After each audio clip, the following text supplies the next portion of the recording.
the untold story of Alex Lifeson's descent into chaos.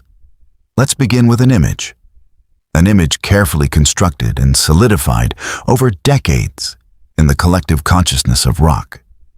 It is the image of Alex Lifeson. Within the holy trinity of Rush, he is the sun, the perennial source of warmth and levity that balances the cold, cerebral orbits of his bandmates.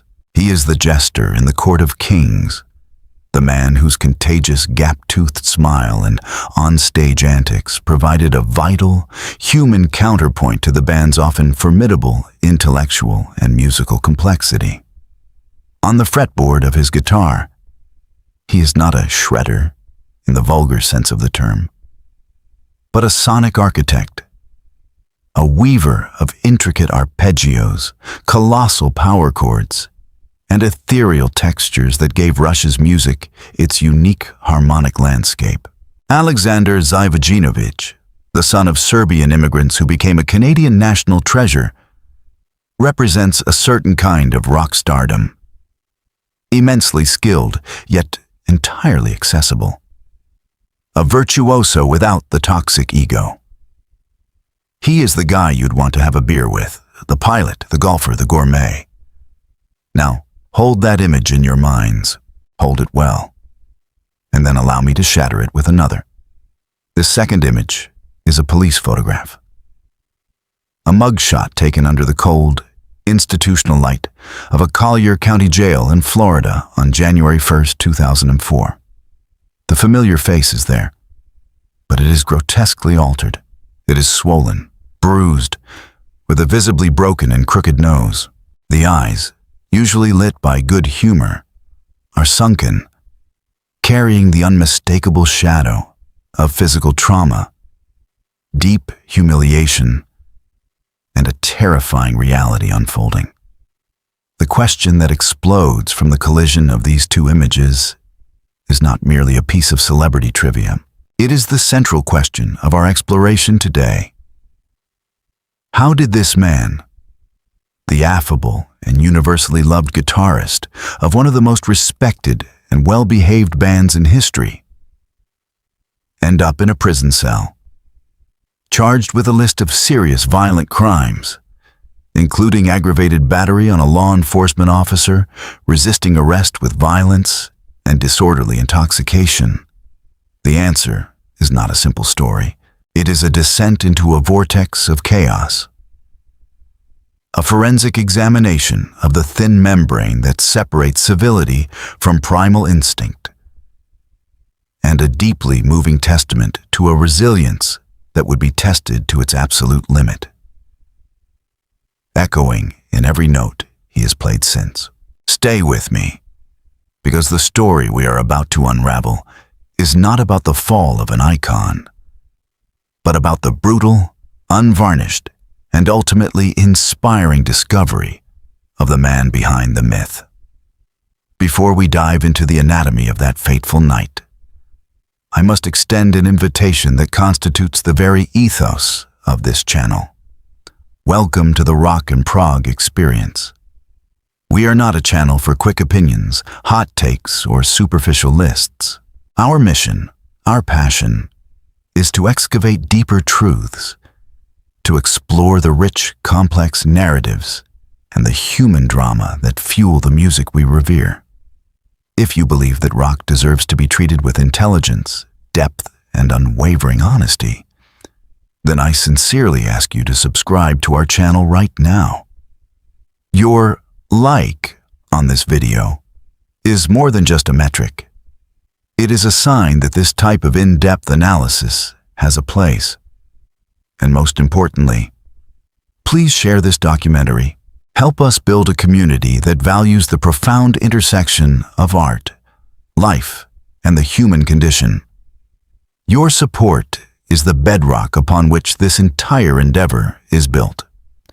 To truly understand the seismic shock of the incident in Naples, one must first understand the unique cultural and psychological terrain that Rush occupied in late 2003. They weren't just another band. They were a living institution, a testament to endurance and integrity in an industry rife with compromise and cliches. Unlike the debauched antics of their 1970s contemporaries like Led Zeppelin or The who famously destroyed hotel rooms, Rush cultivated an aura of disciplined professionalism. They were the thinking man's rock band. Their world was one of fine wines, not cheap whiskey, of literature and philosophy, not groupies and cocaine. Geddy Lee, the polymath bassist and vocalist, was a renowned enophile and baseball historian. Neil Peart, the incomparable drummer and lyricist, was a reclusive intellectual, a student of philosophy, and a devoted motorcyclist who devoured books on science, history, and sociology. And Alex Lifeson was the licensed pilot, the talented golfer, the visual artist. They were the exceptions, the nerds who somehow became rock gods. Their music was a reflection of this ethos. Albums like 2112, Hemispheres, and Moving Pictures were not just collections of songs. They were sonic and philosophical treatises exploring challenging themes like individualism versus collectivism, the double-edged sword of technology, and the existential search for meaning, all wrapped in some of the most complex and sophisticated instrumental music to ever achieve mainstream success. This image of cerebral control and personal discipline was not mere propaganda. It was forged in the cauldron of almost unimaginable tragedy. The period between 1997 and 2002 was the dark night of the soul for the band. In August 1997, Neil Peart's only daughter, 19-year-old Selena, died in a car accident. Consumed by absolute grief, the band entered an immediate and indefinite hiatus. Then, just 10 months later, the unthinkable happened again. Peart's common-law wife of 23 years, Jackie, succumbed to what he could only describe as a broken heart, clinically diagnosed as cancer. The foundations of the band were not just shaken, they were obliterated. Peart informed his bandmates they should consider him retired. He then embarked on a solitary soul-searching odyssey, riding 88,000 kilometers across North and Central America on his BMW motorcycle. A journey he would later chronicle in his candid and moving memoir, Ghost Rider, Travels on the Healing Road. During this time, the world assumed Rush was finished. Geddy Lee and Alex Lifeson, in an act of deep loyalty and friendship that speaks volumes about their character, simply waited. They gave their shattered friend infinite space and time, never once pressuring him to return to a music world that was now inextricably linked to unbearable loss. Lifeson channeled his own grief and uncertainty into a side project, Victor, and Lee released a solo album, My Favorite Headache. The title itself a poignant reference to the void left by his bandmate. Then, slowly and miraculously, the healing began. Peart remarried, finding love with photographer Carrie Nuttall. Hesitant conversations turned into jam sessions. The result in 2002 was the album Vapor Trails. It was a raw, cathartic, and emotionally draining record, notoriously difficult to produce and sonically abrasive. But it was a sign of life. The subsequent tour wasn't just a rock show, it was a communal celebration of survival. Fans wept openly in the stands. The band, having stared into the abyss, had returned. It was against this backdrop of hard-won stability, of a fragile piece meticulously reconstructed from the ashes of total devastation, that fate chose to deal its next cruel and totally unexpected blow. This time, it aimed directly at the heart and soul of the band, Alex Lifeson. The stage for this new drama was the Ritz-Carlton in Naples, Florida, a bastion of impeccable luxury and old-world decorum on the Gulf Coast. It was New Year's Eve, 2003. A night of black-tie galas, champagne toasts, and polite society. A universe away from the sweat-soaked arenas the band called home. Alex was there with his family, his wife of nearly 3 decades, Charlene, his son Justin Zivojinovic, and Justin's wife, Michelle. The night was proceeding as planned until a single spontaneous act caused the carefully arranged dominoes of the evening to collapse into chaos. Justin, perhaps feeling the festive spirit and the pull of the live music, decided to hop on stage with the house band. By all accounts from the family, it was a harmless, exuberant, and somewhat foolish whim. The kind of thing a rock star's son might do. To the security team of the 5-star hotel, however, it was a breach of protocol, an unwanted disruption in their meticulously managed environment. And here, the narrative fragments, refracting into 2 violently opposing realities. The chasm between them defined by perception, adrenaline, and the inherent biases of those involved. According to the Zivojinovic family, the hotel security's response was not just firm, it was shocking, violent.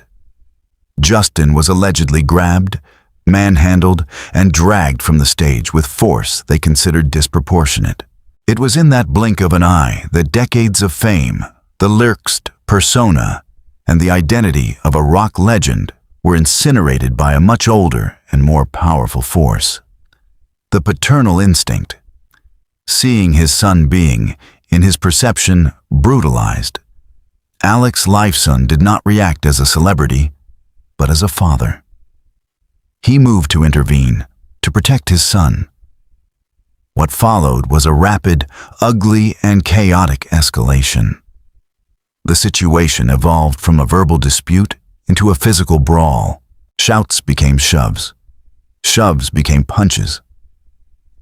The altercation expanded, involving more security guards, hotel management, and finally, the Collier County Sheriff's Office, called to contain what had now become a full-scale riot. At this point, the official police report introduces its own narrative, harsh and damning, creating the central point of tension in our story. In the eyes of the law, Alex Lifeson was not the defender. He was the primary aggressor. The report alleged that Lifeson, intoxicated and enraged, was the catalyst for the violence. The specific allegations made by the arresting officers were visceral and deeply damaging. They claimed that Lifeson, whose nose was broken during the scuffle, spat blood into the face of Deputy Christopher Knott. They further alleged that as they tried to restrain him, he resisted violently and pushed another officer, Deputy Amy Stanford, causing her to fall down a hotel stairwell and sustain injuries. His son Justin was also described as combative, reportedly requiring the use of a taser to be subdued. The consequences were harsh and brutal. Alex, Justin, and Justin's wife, Michelle, were all arrested and taken to the Naples jail. The charges against the guitarist were of the highest severity under Florida law. He faced 2 counts of felony aggravated battery on a law enforcement officer, 1 count of felony resisting an officer with violence, and misdemeanor charges for disorderly intoxication. In the American legal system, a felony conviction carries devastating lifelong consequences, including potential prison time and the loss of voting rights. And for a foreign citizen like Lifeson, the very real possibility of being permanently barred from entering the United States. A professional death sentence for a member of a band whose career was built on North American touring. The now infamous mugshot of a bloodied, bruised Alex Lifeson, a ghost of his public image, was disseminated by news agencies worldwide. It was a shocking and disconcerting image that sent shockwaves of disbelief through the Rush fan base. The intellectual, the kind-hearted artist, the man who had just helped his best friend navigate the darkest human experiences, was now a criminal defendant, with his character and freedom hanging precariously in the balance. The man whose art protested against the oppressors, the priests of the temples of Syrinx in 2112, was now, in a twist of savage irony, caught in the gears of the very system he had allegorized. This incident plunged Leifsson into an existential trial by fire. The legal battle that followed, which stretched over 16 agonizing months, was a war of attrition. The state prosecution, led by State Attorney Stephen B. Russell, gave every indication they would pursue the case with vigor, perhaps not immune to the high-profile nature of the defendant. The threat was not abstract. It was a clear and present danger that jeopardized not only Leifsson's personal freedom, but the very future of Rush. For a band that had just miraculously pulled itself back from the brink of dissolution, this new crisis was a cruel twist of fate. It tested their bonds, their finances, and their will to continue. In a bold counter-move, Leifsson's legal team didn't just play defense. They filed their own civil lawsuit against the Ritz-Carlton and the Collier County Sheriff's Office, alleging a series of abuses including assault, battery, false imprisonment, and intentional infliction of emotional distress. Their lawsuit painted a picture of a family victimized by overzealous security guards and a subsequent police response that was unnecessarily violent and fundamentally biased. The case became a tangled he said, she said, a complex legal chess game where every move was scrutinized by the media. And here, in this prolonged legal limbo, our narrative enters a state of deep suspense. How would it end? Would the word of decorated police officers inevitably triumph over that of a drunk rock star? Or could Leifsson's defense team convince a jury that the agents of the state were, in fact, the aggressors? This period of intense personal and legal struggle could not help but seep into Leifsson's artistic consciousness. Great art is rarely born of comfort. It is often forged in the fires of adversity. One cannot listen to the music Rush would create following this trauma without searching for its echoes, its scars. This was no longer a philosophical exercise in songwriting. It was a lived experience of fear, injustice, and the intimidating power of institutional authority. Before we reach the final verdict and explore its profound and lasting reverberations, I must take a brief moment to reinforce our mission. If this deep and unflinching look at the human story behind the music resonates with you, if you believe that rock and its creators deserve this level of careful analysis, then please take a moment to subscribe to the Rock and Prog Experience.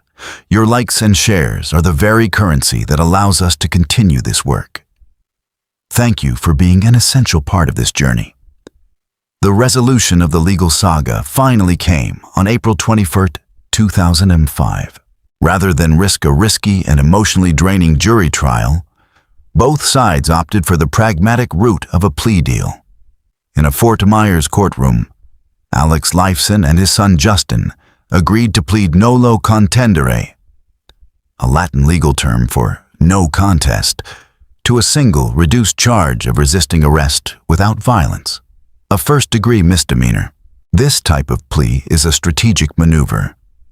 It allows a defendant to accept a conviction and sentence without formally admitting guilt to the underlying facts of the case. In exchange for this plea, the prosecution dropped all the much more serious felony charges, including the explosive allegations of aggravated battery. The specter of prison vanished. The sentence was 12 months of probation, with court costs to be paid by the defendants.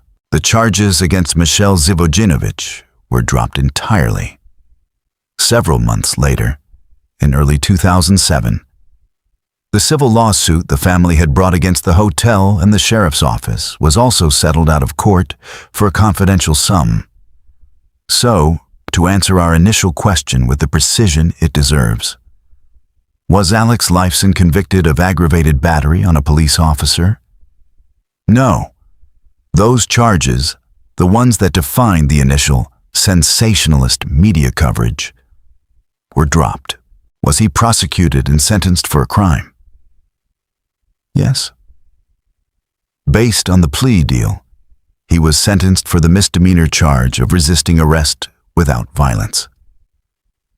The legal truth, as so often happens, was a complex, negotiated reality that lay somewhere in the vast, gray expanse between the two conflicting narratives.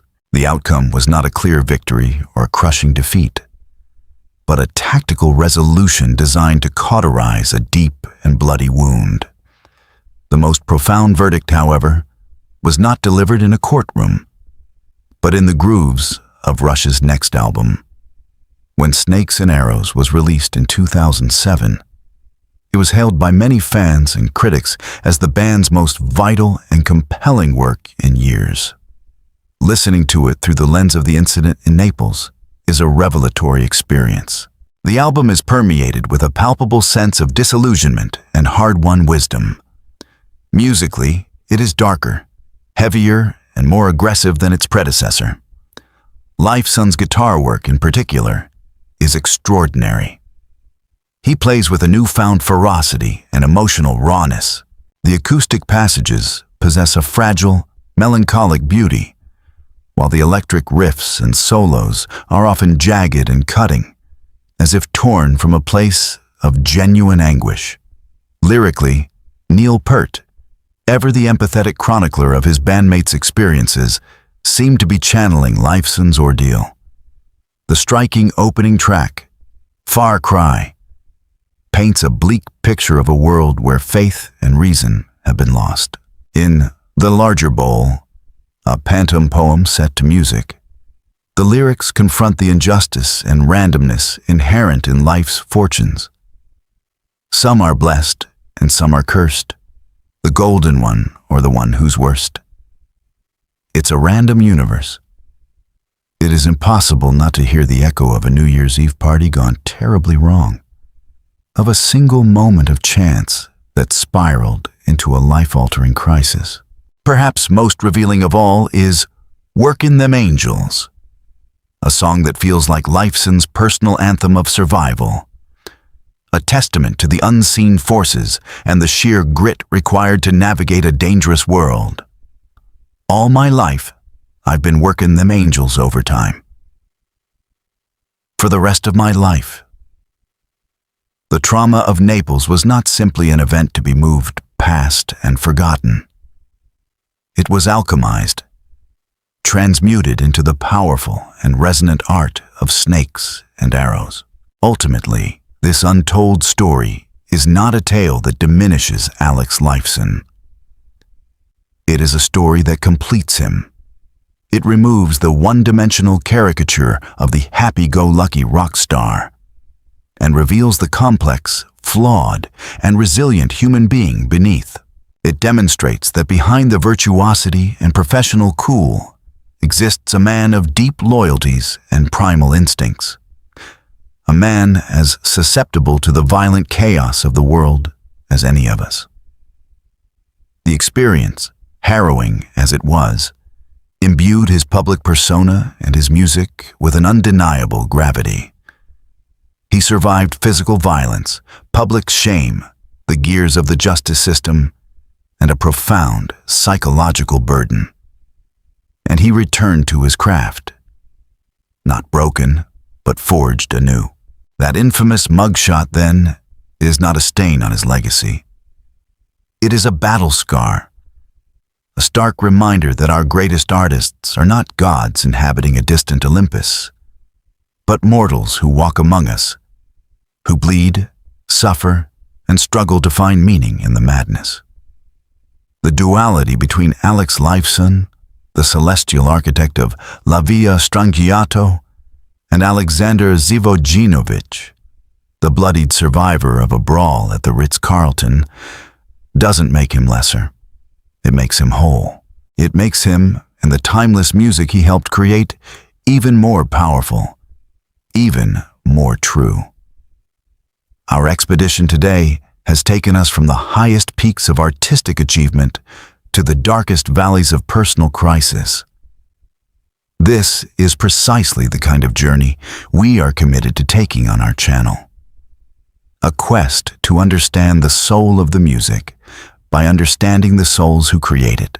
If this deep, unvarnished exploration of resilience, art, and the human condition has resonated with you, I make one final and sincere appeal. Become part of our community of musical explorers. Sanchningse.